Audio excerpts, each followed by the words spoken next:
আসামি জিয়াউল হাসান একক আসামি হিসেবে তার বিরুদ্ধে আনুষ্ঠানিক অভিযোগ গঠন করা হয়েছে আন্তর্জাতিক অপরাধ ট্রাইব্যুনালে।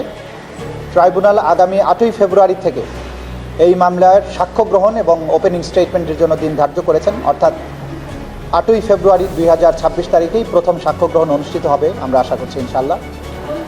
এই মামলাটি হচ্ছে এমন একটি মামলা যে মামলাটির মাধ্যমে বাংলাদেশের গুমের যে ভয়াবহ সংস্কৃতি সেইটির একটি উন্মোচন হবে, জাতির সামনে দৃশ্য উন্মোচিত হবে। এই মামলাটিতে আমরা এখন পর্যন্ত 104 জন মানুষকে গুমপূর্বক হত্যা করে দেশের বিভিন্ন স্থানে, প্রধানত গাজীপুরের একটা রাস্তায় এক রাতে মোট 4 জনকে, আর বাকি 100 জনের মতো ভিকটিম যাদের কথা আমরা বলেছি তাদেরকে বিভিন্ন জায়গা থেকে অপহরণ করে র্যাপিড অ্যাকশন ব্যাটালিয়নের ইন্টেলিজেন্স উইং, অর্থাৎ জিয়াউল হাসান যে সময়ে র্যাবের ইন্টেলিজেন্স উইংয়ের প্রধান ছিলেন, তিনি এই সমস্ত লোকদেরকে গুম করে তাদেরকে বরিশালের অবস্থিত র্যাপিড অ্যাকশন ব্যাটালিয়ন 8 তাদের সহযোগিতা নিয়ে সেখান থেকে চরদুয়ানি হয়ে, চরদুয়ানি ঘাট থেকে চরদুয়ানি খাল হয়ে বলেশ্বর নদী এবং বলেশ্বর নদীর থেকে সাগরের মোহনার দিকে, কখনো সুন্দরবনের দিকে এই ভিকটিমদেরকে ট্রলারে তুলে নিয়ে গিয়ে হাত পা এবং চোখ বেঁধে নিয়ে তাদেরকে মোহনার কাছে গিয়ে জোয়ার ভাটার হিসাব করে তাদের মাথায় গুলি করে, বুকে গুলি করে হত্যা করা হতো। এরপর পেট চিরে নাড়িভুড়িগুলো বের করে ফেলে দেওয়া হতো এবং এরপর ওই মৃতদেহের সাথে তাৎক্ষণিকভাবে সিমেন্টের ব্যাগ অথবা ইটের ব্লক বেঁধে তাদের লাশগুলোকে ডুবিয়ে দেওয়া হতো।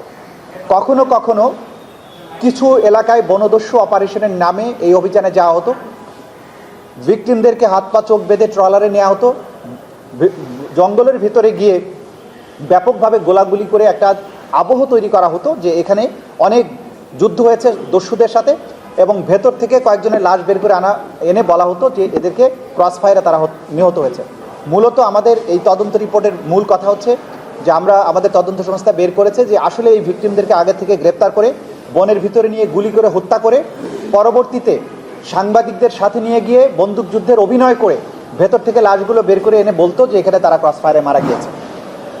এইভাবে ক্রস ফায়ারে মানুষ হত্যা এবং ট্রলারে করে গুমের শিকার লোকদেরকে সাগরে বা নদীতে নিয়ে গিয়ে এইভাবে নির্মমভাবে হত্যা করে তাদের লাশ যে গুম করে দেয়া, এইরকম 104 জনের ব্যাপারে এখন পর্যন্ত এই মামলায় অভিযোগ আনা হয়েছে।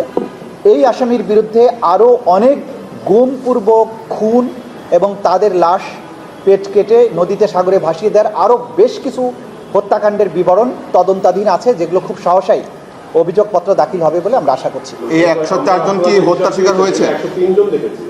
না, 104 জন, কারণ হচ্ছে গাজীপুরের যে সজল সহ 3 জন, সজল এবং আরও 3 জন, এখানে মোট 4 জন, আর ওইখানে বরগুনাতে 2টো চার্জে 50-এর অধিক বলা হয়েছে, অজ্ঞাতনামা 50 এবং 50, ওখানে 100, সেই হিসাবে এখানে 104 জন হয়।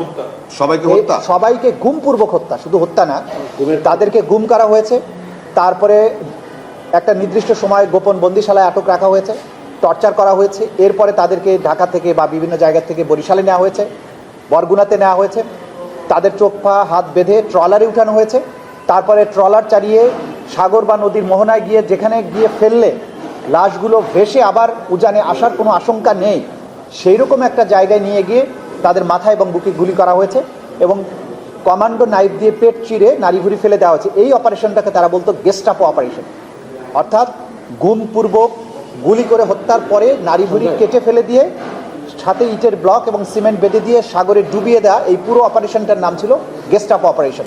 এরকম শত শত অপারেশন এই আসামি করেছেন, যার মধ্যে 104 জনের ব্যাপারে সোফার এই মামলাতে অভিযোগ দায়ের করা হয়েছে। বাকি অভিযোগগুলো এখনও তদন্তাধীন আছে, খুব সহসাই এই রিপোর্টগুলো দাখিল হবে। আপনি গত বৃহস্পতিবার তারা যখন অভিযোগটির আবেদন করেছিল তখন উদাহরণ দিতে গিয়ে আপনি বলছিলেন যে সাবেক সেনাপ্রধান ইকবাল করিম ভূঁইয়া এবং 2 জনের উদ্ধৃতি দিয়েছিলেন এবং ওই দিন আদালতে বলেছিলেন যে উনি সাক্ষ্য দেবেন। আপনি আজকে কিছু বলবেন যে ওনাকে আসলে সাবেক সেনাপ্রধান কিভাবে মূল্যায়ন করেছিলেন? না, এখন সাক্ষী যেটা আছে আপনারা বুঝতে পেরেছেন যে আমরা কোর্টে যখন আর্গুমেন্ট করেছিলাম তখন সাক্ষীদের জবানবন্দির থেকে কিছু অংশ আমরা আদালতে পাঠ করিয়ে শুনিয়েছিলাম প্রাইমা ফেসি কেস শো করার জন্য। সুতরাং সাক্ষীদের নাম আপনারা জেনে গেছেন, তারা সাক্ষী দিবেন আদালতে এবং সে সাক্ষীর মাধ্যমে তুলে ধরবেন যে গুমের স্ট্রাকচারটা কীভাবে সামরিক বাহিনীর অফিসারদেরকে র্যাবে পাঠানোর কারণে কিভাবে তাদের চরিত্র ধ্বংস হয়েছে, কিভাবে এই অফিসারগুলো সেখানে গিয়ে একটা নিষ্ঠুর খুনিতে পরিণত হয়েছে, সেই কথাগুলো একজন সেনাপ্রধান হিসেবে তিনি অবলোকন করেছেন, সেগুলোর ব্যাপারে ব্যবস্থা গ্রহণের চেষ্টা করেছেন এবং তিনি এটার বিরুদ্ধে অবস্থান নিয়েছিলেন যে সামরিক বাহিনীর অফিসারদেরকে পুলিশের মধ্যে পাঠানো হলে তারা ওখানে যে নিষ্ঠুর খুনি হয়ে আবার বাহিনীতে ফেরত আসে, এটা তাকে চিন্তিত করেছিল। তিনি এটার বিরুদ্ধে ব্যবস্থা নেওয়ার চেষ্টা করেছিলেন, সেগুলো উঠে আসবে এবং র্যাপিড অ্যাকশন ব্যাটালিয়নে সেনাবাহিনীর অফিসারদেরকে পাঠালে কী ধরনের প্রতিক্রিয়া হয়, কী কী সমস্যা হয়, সেগুলোর ব্যাপারে তিনি সাক্ষী দেবেন এবং এই কালচারটা কীভাবে শুরু হয়েছিল সেই সবগুলো বিষয় তিনি আদালতে তুলে ধরবেন, যাতে করে গুমের যে টোটাল স্ট্রাকচার এবং এই হত্যাকাণ্ডের সংস্কৃতি কোথায় কীভাবে শুরু হলো, কীভাবে এর বিস্তার লাভ করেছিল, এই বিষয়গুলো উঠে আসবে। কিন্তু এটা yet to be examine before the court. সুতরাং সাক্ষী যখন আসবেন তখন তার বক্তব্য থেকে এটা জানা যাবে। আমরা তদন্তকারী কর্মকর্তার কাছে ওনারা যে জবানবন্দিটা দিয়েছিলেন সেইটার উপর ভিত্তি করে কোর্টে সাবমিশন রেখেছি। এটা যখন কোর্টে এসে ওনারা বক্তব্যটা রাখবেন তখনই আপনারা পূর্ণাঙ্গ সত্যটা জানতে পারবেন। ওনার বিরুদ্ধে কতজন সাক্ষ্য মানে জবানবন্দি? বাকি বিষয় ডিটেল বলা যাবে না, এটা যখন বিচার কার্য শুরু হবে তখন আপনারা বুঝতে পারবেন। এই যে গুম কমিশন যে রিপোর্ট দিয়েছে সেখানে সবচেয়ে বেশি গুমের অভিযোগ র্যাবের বিরুদ্ধে এবং সেটা একটা দীর্ঘ রিপোর্ট। এই রিপোর্টকে আপনাদের এখানে আদালতে আপনারা এর সাথে সংযুক্ত করবেন কিনা এক এক বিষয়।